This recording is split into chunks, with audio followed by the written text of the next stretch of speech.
ಇವರು ಚನ್ನಮಲ್ಲೇಶ್ವರನ ಧರಿಸಿಕೊಂಡು ಕೇರೂರು ಗ್ರಾಮದ ಮೂಲಿಗೆಯವರ ಮನೆತನದ ಮದುವೆ ಸಮಾರಂಭದಲ್ಲಿ ಸೇರಿರ್ತಕ್ಕಂಥ ಸರ್ವ ಮೂಲಿಗೆ ಬಂಧುಗಳೇ, ಮನೆಯ ಆವರಣದಲ್ಲಿ ಕೂತಿರ್ತಕ್ಕಂಥ ಸರ್ವ ಯಾವತ್ತು ಮಮತೆ ಮಾತೆಯರೇ, ಅಣ್ಣ ತಮ್ಮಂದರೇ, ತಮ್ಮೆಲ್ಲರ ಆತ್ಮದಲ್ಲಿರುವ ಪರಮಾತ್ಮನಿಗೆ ಶರಣ ಸಮರ್ಪಣೆ. ಈ ಸುಂದರ ಸಂಧಿಯಲ್ಲಿ ನಾವು ಇವತ್ತ ಸನ್ಮಿಳಿತಗೊಂಡಿರ್ತಕ್ಕಂಥ ವಿಷಯ ಎಲ್ಲರನ್ನ ಮಲ್ಲಿಕಾರ್ಜುನ ಅವರು ಅಂತಂದ್ರೆ ಕೂಡಿ ಕರೆದಾರೆ. ಯಾಕೆ ಕರೆದಾರೆ? ಏನೋ ಧಾರ್ಮಿಕವಾಗಿರ್ತಕ್ಕಂಥ ಕಾರ್ಯವನ್ನು ಮಾಡಬೇಕು, ತಮ್ಮನ ಮದುವೆ ಮಾಡಬೇಕು, ಸುಗಮವಾಗಿ ಸಾಗಲಿ ಅಂತ ತಿಳ್ಕೊಂಡು ಅವರು ಇವತ್ತೊಂದು ದಿವಸ ಧರ್ಮಪರವಾಗಿರ್ತಕ್ಕಂಥ ಕಾರ್ಯವನ್ನು ಮಾಡ್ಲಿಕ್ಕಿದ್ದಾರೆ. ಪ್ರತಿಯೊಬ್ಬ ಮನುಷ್ಯರ ಜೀವನದೊಳಗ ಮನುಷ್ಯ ಏನಾದ್ರು ಪಟ್ಟು ಬದುಕಲು ಬರ್ತದೆ. ಆಹಾರ ಬಿಡ್ಬೋದು, ನೀರು ಬಿಡ್ಬೋದು, ನಿದ್ರೆ ಬಿಡ್ಬೋದು, ಆದರೆ ಧರ್ಮ ಬಿಟ್ಟು ಬದುಕಲು ಬರಲ್ಲ. ಸಂಸ್ಕಾರಹೀನ ಪಶು ಸಮಾನ. ಎಲ್ಲಿ ಸಂಸ್ಕಾರ ಇಲ್ಲ, ಎಲ್ಲಿ ಪದ್ಧತಿ ಇಲ್ಲ, ಎಲ್ಲಿ ಧರ್ಮ ಇಲ್ಲ,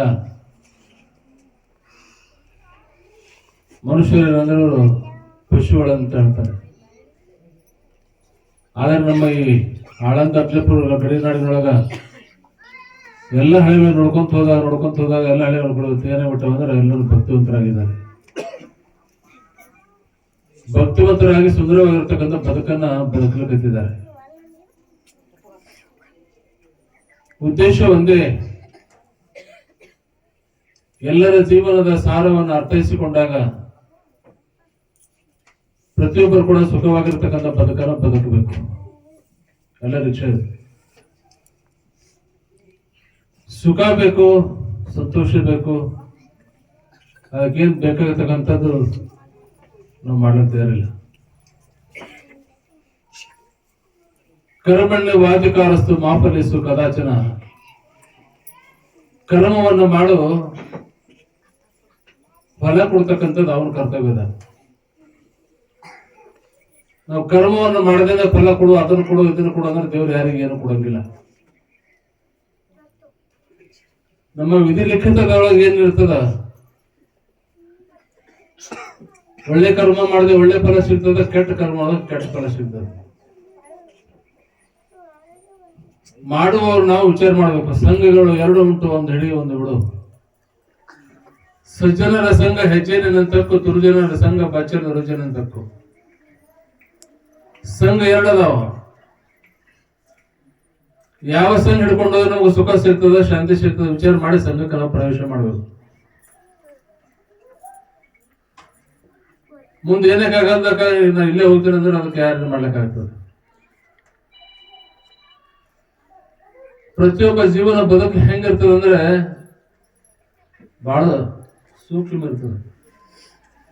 ಅಂತಿರ್ತೀವಿ ನೀವು ಏನಾದ್ರು ಹಣೆ ತಪ್ಪಿದ್ರೆ ಬಾರಣೆ ತಪ್ಪು. ತಪ್ಪದೊಳಗೆ ನಾವು ತಿದ್ಕೋಬೇಕು. ತಿದ್ಕೊಳ್ಳದೆ ಹೋದ್ರೆ ಮನುಷ್ಯರ ಬದುಕು ಹಾಳಾಗ್ತದೆ. ಸಂಘ ಹೆಂಗಿರ್ಬೇಕಂದ್ರೆ ಒಳ್ಳೆಯವ್ರ ಸಂಘ ಇರ್ಬೇಕು. ಇವತ್ತು ನಾವು ಹೋಟೆಲ್ ಕೂತ್ಕೊಂಡು ಸರಾಯಿ ಕುಡಿಯಕತ್ತಾರ, ಮಂದಿ ಅಂತಾರ ಸರಾಯಿ ಕುಡ್ಲಿಕ್ಕತ್ತಿಲ್ಲ, ಹಾಲು ಕುಡ್ಲಿಕ್ಕತ್ತಾರ.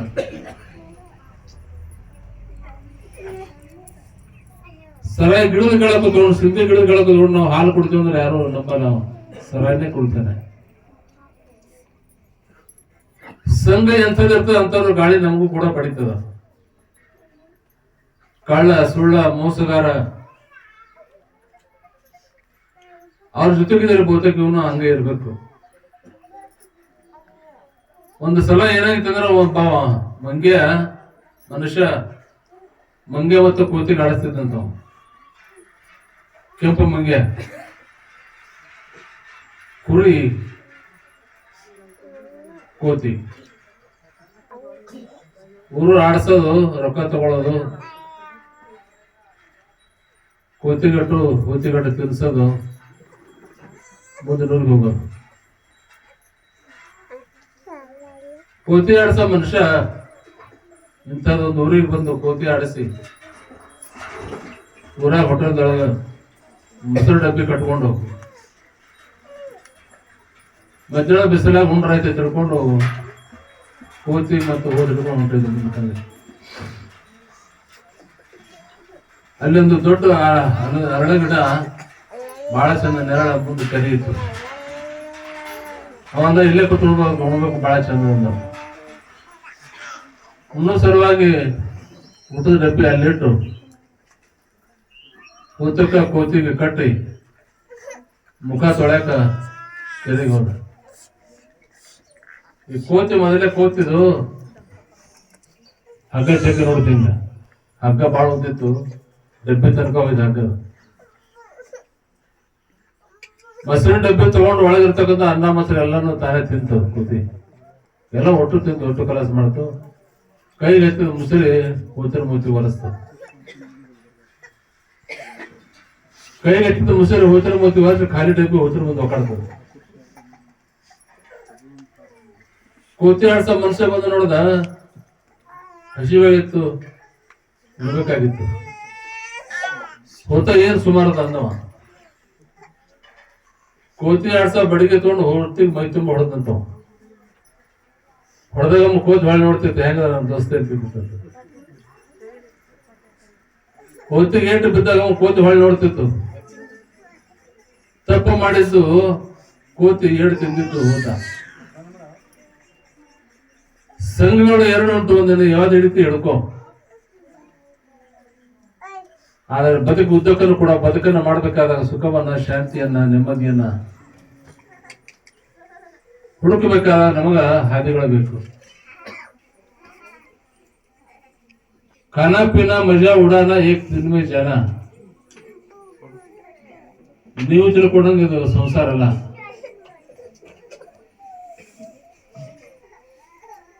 ಊಟ ಮಾಡೋದು, ಮಲ್ಕೊಳ್ಳೋದು, ನಿದ್ರೆ ಮಾಡೋದು, ಆಯುಷ್ಯ ಮುಗಿದ ಮೇಲೆ ಸತ್ತು ಹೋಗೋದು.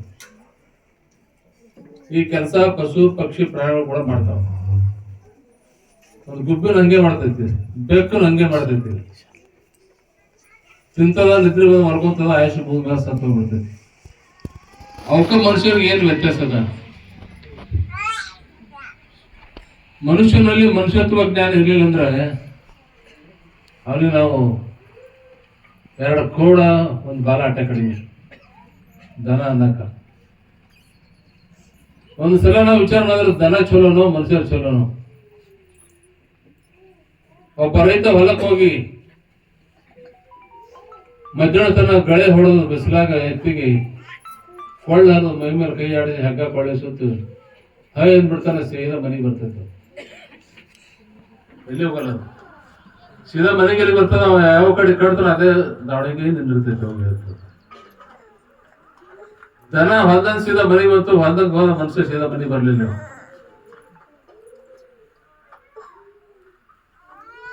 ಸೀದಾ ಅಂಗಡಿ ಹೋಗಿ ಹೊಡೆದು ಈ ಕಡೆ ಜೋರಾಡ್ಕೊತ ನಾವು. ಇಲ್ಲಿ ದನ ಮನುಷ್ಯನೋ ಏನು ಮನುಷ್ಯ ದನನೋ? ಎಲ್ಲಿ ಮನುಷ್ಯತ್ವ ಇಲ್ಲ, ಎಲ್ಲಿ ಪರಿಜ್ಞಾನ ಇಲ್ಲ, ಅಲ್ಲಿ ಮನುಷ್ಯತ್ವವನ್ನು ಕಾಣ್ಲಿಕ್ಕೆ ಸಾಧ್ಯ ಇಲ್ಲ. ನಾವೆಲ್ಲರೂ ಸುಖ ಬೇಕಂತೀವಿ, ಅದ್ರ ಹಾದಿರೋ ಬದುಕಲಿಕ್ಕೆ ತಯಾರಿಲ್ಲ. ಪ್ರತಿಯೊಬ್ಬರಿಗೆ ಇವತ್ತು ಏನ್ ಬೇಕಾಗಂದ್ರ ಏನೂ ಬೇಕಾಗಿಲ್ಲ. ರೊಕ್ಕದ, ರೂಪಾಯಿ ಸಾಕಷ್ಟದ, ಸುಖ, ಶಾಂತಿ, ನೆಮ್ಮದಿ ಬೇಕು. ಬಹಳ ಮಂದಿಗೆ ನೆಮ್ಮದಿ ಇಲ್ಲ, ಸುಖ ಇಲ್ಲ, ಶಾಂತಿ ಇಲ್ಲ. ಆ ಸುಖವನ್ನ, ಆ ನೆಮ್ಮದಿಯನ್ನ ಸಿಗಬೇಕಾದ್ರ ಬಹಳ ಕಷ್ಟ. ಪ್ರತಿ ದಿವಸ ಹುಡುಕಾಡ್ಕೊಂಡು ಎಷ್ಟೋ ಮಂದಿ ಎಲ್ಲೇನೋ ಕಾಶಿನೋ, ತಿರುಪತಿನೋ, ಶ್ರೀಶೈಲನೋ ಎಲ್ಲ ಹೋಗಿ ತಗೊಂಡ್ ಬರ್ತಾರೇನ? ಒಂದ್ ವೇಳೆ 1 ಲಕ್ಷಕ್ಕೊಂದು 1 kg ಕೊಡ್ತಾರೆ, ಖರೀದಿ ಮಾಡೋದೊಂದು ಬಾಳ ಇತ್ತು. ಅಂಗಡಿ ಸಿಗಲ್ಲ.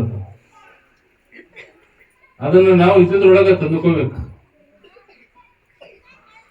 ಸುಖವನ್ನ ಪಡಿಬೇಕಾದ್ರೆ ನಾವು ದುಡಿಬೇಕು, ಗುರುಗಳನ್ನ, ದೇವರನ್ನು ನಂಬಬೇಕು, ತಂದೆಯನ್ನ, ತಾಯಿಯನ್ನ, ದೇವರನ್ನ ಕಾಣಬೇಕು. ಇವತ್ತು ನಾವು ತಂದೆಯನ್ನ, ತಾಯಿನ ಕಷ್ಟಪಟ್ಟು ನಾವು ಶ್ರೀಶೈಲ ಹೋಗ್ತೀವಿ ಅಂದ್ರೆ ಅಲ್ಲಿ ದೇವರು ನಮ್ಗೆ ಸಿಗಲ್ಲ. ಆ ಕಡೆ ಕೂತ್ಕೊಂಡು ಕುಂದಿರ್ತಾನ. ಯಾಕಂದ್ರ ಮಾತೃ ದೇವೋಭವ, ಪಿತೃ ದೇವೋಭವ, ಆಚಾರ್ಯ ದೇವೋಭವ, ಅತಿಥಿ ದೇವೋಭವ. ಮೊದಲು ದೇವರು ಯಾರಂದ್ರೆ ತಂದೆ ತಾಯಿ. ಎರಡನೇದಾಗಿ ಗುರುಗಳ ಬರ್ತಾರೆ. ಅಂತ ದೇವರನ್ನು ಇವತ್ತು ನಾವು ಬಹಳ ಕಡೆ ನೋಡ್ತಿರ್ತೀವಿ. ನಾವು ವಯಸ್ಸಾಗಿರ್ತಕ್ಕಂಥ ತಂದೆಯನ್ನ ತಾಯಿಯನ್ನ ಕೆಲಸಕ್ಕೆ ಹಚ್ಚಿ ನೋಡ್ತಕ್ಕಂಥದ್ದು ಜಗತ್ತಿನೊಳಗೆ ಬಹಳಷ್ಟು ಕಣ್ಣಿಗೆ ಕಾಣಿಸ್ತದೆ. ಒಂದ ಸಿಟಿ ಒಳಗೊಬ್ಬ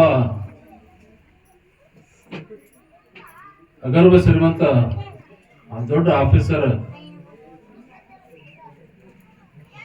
ಅವ್ರ ಅಪ್ಪ ಪರ್ಸಿ ವರ್ಷಕ್ಕೆ ಹಚ್ಚಿದ್ದ.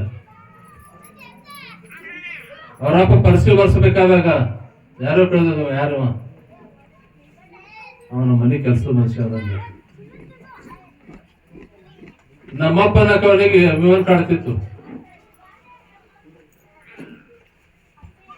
ಸೇವಿಂಗ್ ಮಾಡ್ಕೊಂಡಿಲ್ಲ, ಚಲೋ ಬಟ್ಟೆ ಹಾಕೊಂಡಿಲ್ಲ. ಅಪ್ಪ ಅಂದ್ರೆ ನಮ್ಗೆ ಕಿಮ್ಮತ್ ಹಾಕೊಂಡು ನಾವು ಕೆಲಸದ ಮನುಷ್ಯ ಅಂತಿದ್ದ. ಅಪ್ಪ ಕೇಳ್ತಿತ್ತು, ಸುಮ್ಮನೆ ಪಾಪ. 3 ತಿಂಗಳು ಕೂಸಿದ್ದಾಗ ತಾಯಿ ತಿರ್ಕೊಂಡು ಇವನ್ ಸಲುವಾಗಿ ಇಡೀ ಜೀವನವನ್ನ ಕಳೆದಿದ್ದಪ್ಪ. ಕಡೆಗೆ ಹೆಣ್ಣು ಹೇಳ್ತಾಳ, ಏನ್ರಿ ನಿಮ್ ಕಿಮ್ಮತ್ ಕಮ್ಮ ಆಗತ್ತ, ನಿಮ್ಮ ಅಪ್ಪನ ಸಲುವಾಗ ಊರಿಗೆ ಕಳಿಸ್ಕೊಡ್ರಿ. ಒಂದ್ ವೇಳೆ ಊರಿಗೆ ಹೋಗ್ಲಿಲ್ಲ ಅಂದ್ರ ಹಿತ್ತಲ್ದ ಒಂದು ರೂಮ್ ಕಟ್ಟಿಸ್ಕೊಡ್ರಿ, ಅಲ್ಲೇ ಇರ್ಲಕ್ಕ, ಒಳಗೆ ಬರೋದು ಬೇಡ. ಹೆಂಡತಿ ಮಾತು ಕೇಳಿ ಗಂಡಿದ್ದ ಅಪ್ಪನ ಸಲಕ ಒಂದು ದೊಡ್ಡ ಒಂದು ರೂಮ್ ಕಟ್ಟದ, ಒಂದು ಗಂಟೆ ಕೊಟ್ಟ. ಏನಾದ್ರು ಬೇಕಾಯ್ತಂದ್ರ ಗಂಟೆ ಬಾಸಪ್ಪ ತಂದು ಕೊಡ್ತೀವಿ. ನೀರು ಬೇಕು, ಹಾಲು ಬೇಕು, ಚಹಾ ಬೇಕು, ಊಟ ಬೇಕು, ಏನ್ ಬೇಕಾಯ್ತಂದ್ರೆ ಗಂಟೆ ಬಾಸು ತಂದು ಕೊಡ್ತೀವಿ ಅಂದಾಗ ಇದಕ್ಕೆ ಅನಿವಾರ್ಯ. ಪಾಪ ಇನ್ನೇನ್ ಮಾಡ್ಬೇಕು, ಆಗ್ಲಂತ ಹೋಗಿ ಇಲ್ಲಿ ರೂಮ್ ಒಳಗೆ ಇದ್ದ. ದಿನಾರು ಸಮಯಕ್ಕೆ ಸರಿ ಗಂಟೆ ಬಾರಿಸಿದ್ದ, ನೀರು ಕೊಡ್ತಿದ್ರು, ಊಟ ಕೊಡ್ತಿದ್ದ. ದಿನಗಳು ಕಳೆದು ಹೋದು. ಒಂದು ದಿವಸ ಆಯ್ತು, ಅರಾಪ್ ಕೇಳ್ದ, ಅಪ್ಪ ಗಂಟೆ ಬಾರಿಸ ನೀನು? ಯಾಕಂದ್ರೆ ಗೊತ್ತಿಲ್ಲ, ತಿಂಗಳಾಯ್ತು ಅಪ್ಪ ಗಂಟೆ ಬಾರಿಸಿಲ್ಲ. ಒಂದು ತಿಂಗಳಾಯ್ತು ಅಪ್ಪ ಗಂಟೆ ಬಾರಿಸಿದಾಗ ಬಂದು ನೋಡ್ತಾನ, ಅವನ ಮುಂದೆ ಗಂಟೆ ಇದ್ದಿದ್ದಿಲ್ಲ. ಗಂಟೆ ಬಾರ್ ತಗೊಂಡು ಹೋಗಿತ್ತು, ಉಪವಾಸ ಮುಗಿದು ಸತ್ತು ಹೋಗಿತ್ತು. ಹೇಳಲಿಕ್ಕೆ ಕಾರಣ 100 ದೇವರು ಪೂಜೆ ಮಾಡಿದ್ರು ಕೂಡ ನಮಗ ಫಲ ಸಿಗಲ್ಲ. ತಂದೆಯನ್ನ ತಾಯಿಯನ್ನ ನಾವು ಜೋಪಾನ ಮಾಡಿಕೊಂಡು ಬಂದಾಗ 100 ದೇವರು ಪೂಜೆ ಮಾಡೋದಕ್ಕಿಂತ ಹೆಚ್ಚಿಂದು ಪುಣ್ಯ ನಿಮಗೆ ಸಿಗ್ತದೆ. ಮನೆಯೆಲ್ಲ ಕಟ್ಟಬೇಕಾದ್ರೆ ನೀವು ಬೆಡ್ರೂಮ, ಪೂಜೆ ರೂಮ, ಮಾಲಕರಿಗೆ ಯಾರು ಮಾಸ್ಟರ್ ಬೆಡ್ರೂಮ್, ನಾಯಿ ರೂಮ ಎಲ್ಲ ಕಟ್ತಾರೆ. ತಾಯಿ ರೂಮ್ ಯಾರ ಕಟ್ಟ? ತಾಯಿ ಸಾಲಿಗೆ ಯಾರು ಕಟ್ಟಿಲ್ಲ. ನಾಯಿ ಕಟ್ತೀವಿ ನಾವು. ನಾಯಿ ದಿವಸ 2,000 ರೂಪಾಯಿ ಖರ್ಚು ಮಾಡ್ತೀವಿ. ಆದರೆ ತಾಯಿಗಾಗಿ, ಪ್ರಪಂಚವನ್ನು ತ್ಯಾಗ ಮಾಡಿರ್ತಕ್ಕಂಥ ತಾಯಿಗಾಗಿ ನಾವು ಯಾರು ಕೂಡ ಲಕ್ಷ್ಯ ಕೊಡಂಗಿಲ್ಲ. ಪ್ರತಿಯೊಬ್ಬರು ಕೂಡ ಜೀವನ ಉದ್ದಕ್ಕೂ ಕೂಡ ನಾವು ಮಾಡ್ತಕ್ಕಂಥ ತಪ್ಪು ಅದು ಒಂದೇ. ಆ ತಪ್ಪನ್ನು ಮಾಡಿ ನಾವು ಶ್ರೀಶೈಲನೋ ತಿರುಪತಿ ಎಲ್ಲೋದ್ರಲ್ಲಿ ಸುಖ ಇಲ್ಲ, ಶಾಂತಿ ಇಲ್ಲ, ನೆಮ್ಮದಿ ಇಲ್ಲ. ತಂದೆ ತಾಯಿಗಳನ್ನು ದೇವರನ್ನು ಕಾಣಬೇಕು, ಗಿಡ ಮರಗಳಲ್ಲಿ ದೇವರನ್ನು ಕಾಣಬೇಕು, ಪಶು ಪಕ್ಷಿಗಳಲ್ಲಿ ದೇವರನ್ನು ಕಾಣಬೇಕು. ಆ ಭಾವ ನಮ್ಮಲ್ಲಿ ಬಂದಾಗ ಧರ್ಮದ ಹಾಗೆ ನಡ್ಲಿಕ್ಕೆ ತಾನೇ ಬರ್ತದೆ. ಈಗ ನಮ್ಮ ಮಲ್ಲು ಕರೂರವರು ತಂದೆಯನ್ನ, ತಾಯಿಯನ್ನ, ಅಣ್ಣ ತಮ್ಮದನ್ನು ಕರ್ಕೊಂಡು ತುಂಬಿದ ಬದುಕನ್ನ ನಡೆಸ್ಕೊಂಡು ಬಂದು ಇವತ್ತು ಸುಂದರವಾಗಿರ್ತಕ್ಕಂಥ ಸಂಸಾರವನ್ನು ಮಾಡ್ಕೊಂಡು ಬಂದಿದ್ದಾರೆ. ಇವತ್ತಿನ ದಿವಸ ತಮ್ಮನ ಮದುವೆ ಸಲುವಾಗಿ ಇಷ್ಟೆಲ್ಲ ಸಂಭ್ರಮ ಏರ್ಪಡಿಸಿ ಈ ಕಾರ್ಯವನ್ನು ಹಮ್ಮಿಕೊಂಡಿದ್ದಾರೆ. ಅವರಿಗೆ, ಅವರ ಮನೆತನಕ್ಕೆ, ಸರ್ವರಿಗೂ ಕೂಡ, ತಮ್ಮೆಲ್ಲರಿಗೂ ಕೂಡ ಪರಮಾತ್ಮ ಚನ್ನಮಲ್ಲೇಶ ಉತ್ತರೋತ್ತರವಾಗಿರ್ತಕ್ಕಂಥ ಆಯುಷ್ ಅವರಿಗೆ ಭೂಮಿ ಬಗ್ಗೆ ಕೊಟ್ಟು ಕಾಪಾಡಲಿ ಅಂತ ಹಾರೈಸಿ ಎರಡು ಮಾತು ಬರಬೇಕು.